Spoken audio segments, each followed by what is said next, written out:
Thank you for your time. My pleasure. First question. Yes, ma'am. Can you describe to me how do you feel when you're doing your artwork? How do I feel? It's the only thing that I like to feel, actually. How do you feel? Do you feel angry? Do you feel intense? No, I feel anything but. It's thankfully like, it's the most therapeutic thing I do with my day, with my life. Yeah, absolutely, 100%. Okay, so you feel therapeutic. Yeah, like, they say that, an artist just has to create, and I really believe that. Like, I thank God, because when I'm idle, I'm not doing as beautiful things as when I'm making work, so it's a good place to put my energy, to put my thoughts, to put my happiness.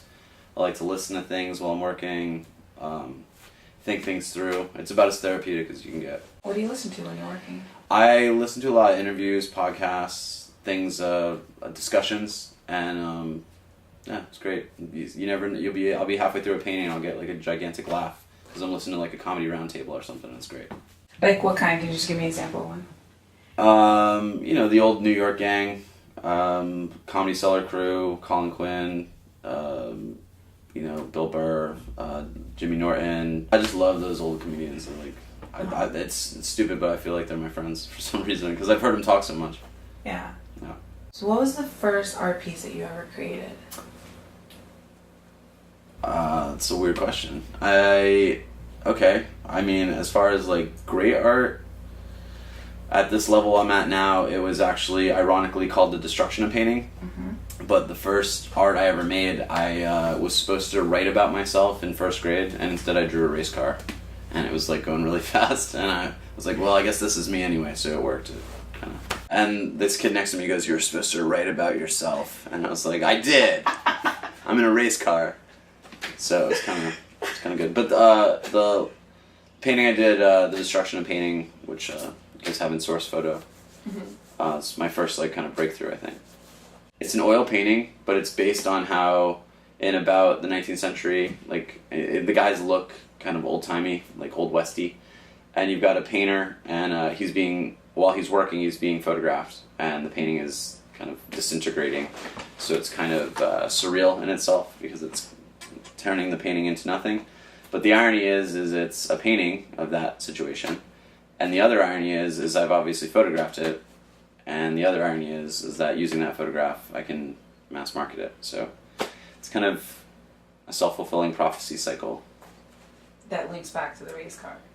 I guess. Definitely, it's a fast-moving, disintegrating object. Oh, fair enough, yeah. Yeah. And, what does that say to you about your personality? I don't know. That I guess I'm trying to cope with what's going on in the modern era. And perhaps that's the last time I had a grip on it. How has your artwork changed over time?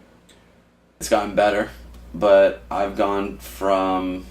It's not that I was saying I wasn't working with color, but now I'm specifically working with color. And I'm also getting into my comment on abstract art. I've always just been so fascinated with kind of how many people have such an allure to it. And even starting from Rothko, that like this corporate art and like Barnett Newman and all these minimalists,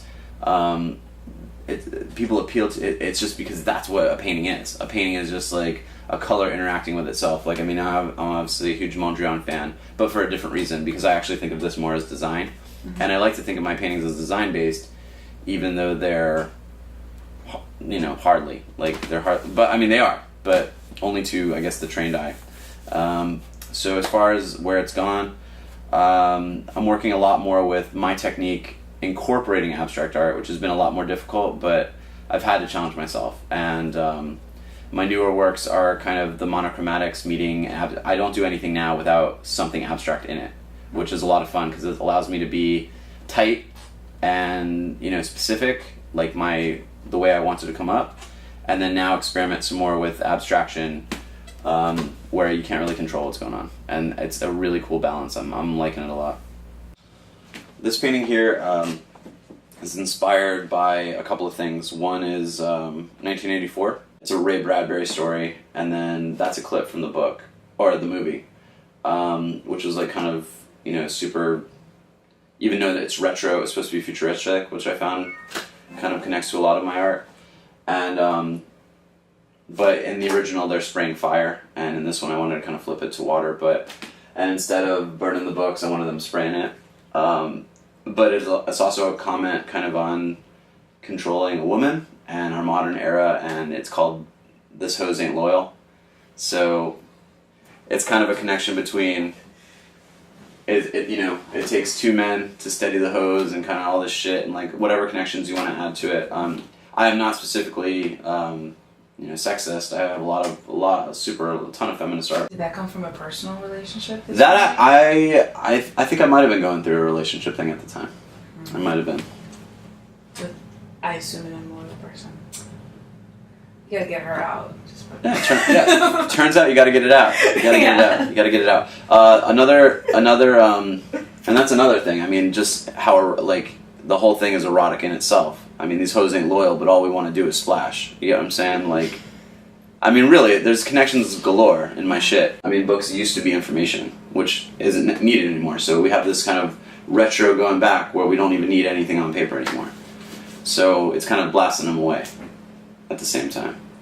Another thing is that I was, between the two titles, I was thinking of calling it either This Hose Ain't Loyal or Spray Bradbury.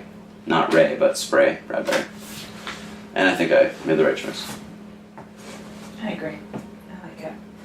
What was the most difficult or challenging art piece that you created, and why was it difficult? It's any of the ones incorporating math, or perhaps I got a best in show for working through Form 1, which is, it's got a lot of scaffolding in it. So anytime you can't kind of nuance the way something's in organic shape, like a thumb, or the way someone's hair falls, or something like that, or a tree, if it has to look exactly the way it has to look, it's very, very difficult. It takes a lot of measurement, and sometimes I have to lay the paintings flat to get, tape them off and get the perspective lines right, and it can be a real pain if something's even slightly crooked. It takes a while to fix it, especially when it's really small and intricate. So, small mathematical pieces. But I did win a Best in Show for that, and so I guess it was worth it. It was a nice little pocket purse prize I got for that one. It was good. And that trophy right behind you. Cool. So, when you're doing any artwork that links to math, it's difficult. Is there one in particular that was excruciatingly aggravating? Like you felt anger? No, but in that one, I've never felt anger making a piece. I've definitely been, that one I was frustrated.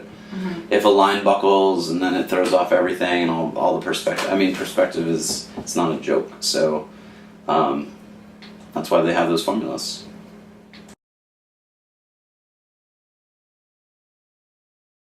Nothing is true. Everything is permitted.